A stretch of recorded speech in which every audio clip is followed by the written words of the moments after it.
I've always been a logical and curious kind of person. I mean, that's just my personality. I remember when I was little, my parents gave me an electric train for Christmas.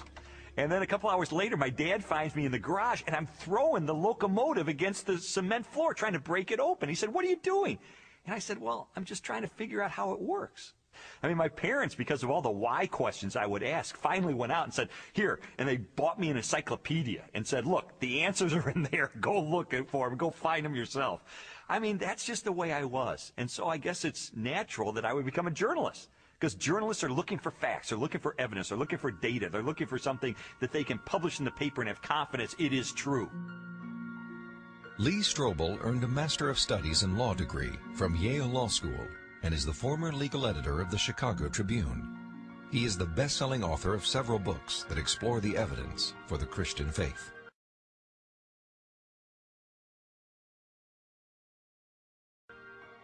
I guess given my curiosity, it's not surprising that when I was in high school, science was my favorite topic. Because there the teachers actually encouraged me to like cut open frogs and find out how things work, which I thought was great. When I was a teenager, I had this deep trust in science, and I think part of it was prompted by the fact that I grew up in post-Sputnik America, where Eisenhower encouraged all young people to delve into science so we could catch up with the Russians. So to me, science sort of represented the empirical, the hard facts, the things that could be proven experimentally, and that was sort of the way in which I looked at life. I thought people who had faith, people who believed in supernatural things like God, I saw that as a sign of weakness because, you know, do you have any data to back that up?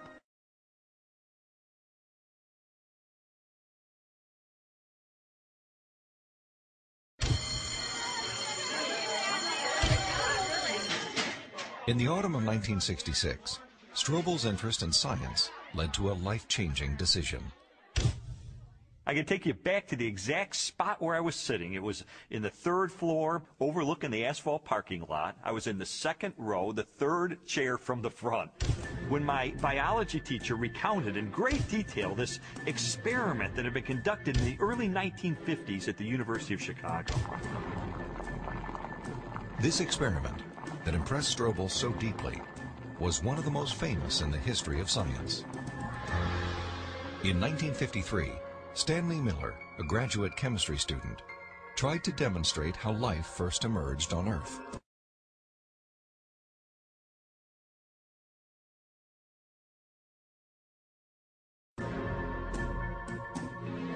Miller attempted to reproduce the Earth's early atmosphere.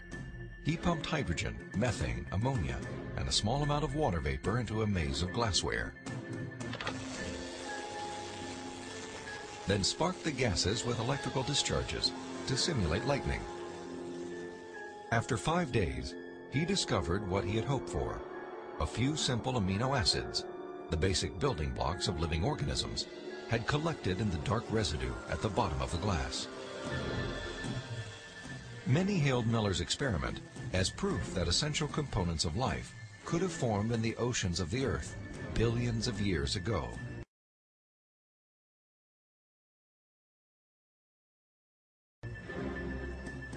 The philosophical implications of Miller's experiment were instantly obvious to me. And for me, it was a eureka moment because I heard this and I thought, wait a minute. If you can show scientifically that life can emerge without any outside assistance, if life can emerge just from naturalistic circumstances, then God was out of a job.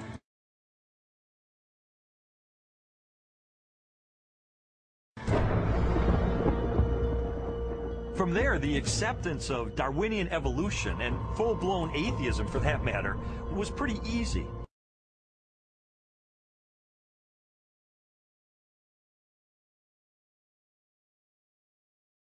Because if living organisms could emerge by themselves out of this primordial soup without the assistance of any kind of a god or supernatural intervention, then they certainly could develop naturally over the eons into more and more complex creatures, just as Charles Darwin theorized in his book On the Origin of Species.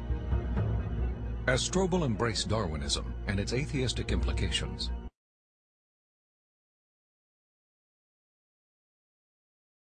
He was surprised to discover that many Christians believed their faith was compatible with Darwinian evolution.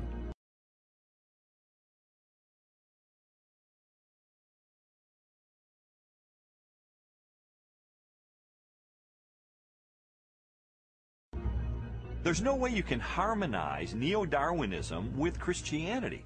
I could never understand Christians who would say, well, you know, I believe in God, and yet I believe in evolution as well.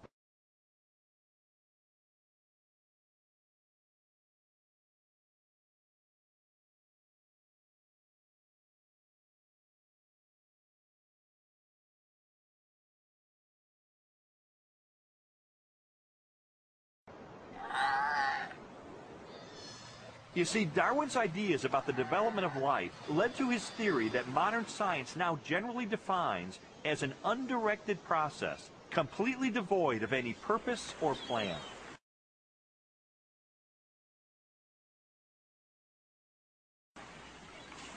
Now, how could God direct an undirected process?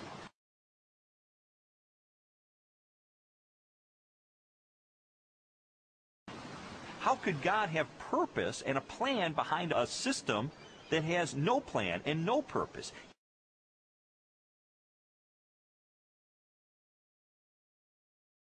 It just does not make sense.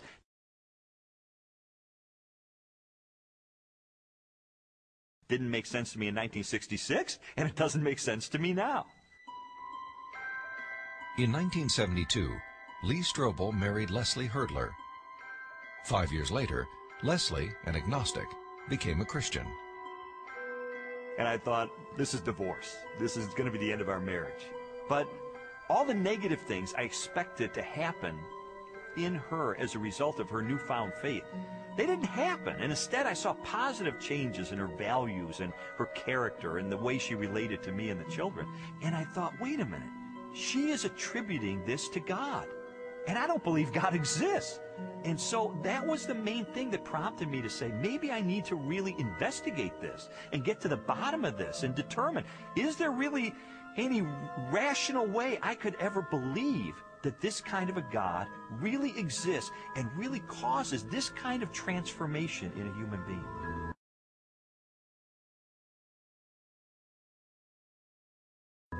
And so I decided to use my legal training and journalism training, my scientific curiosity, to systematically investigate, is there any credibility to the Christian faith?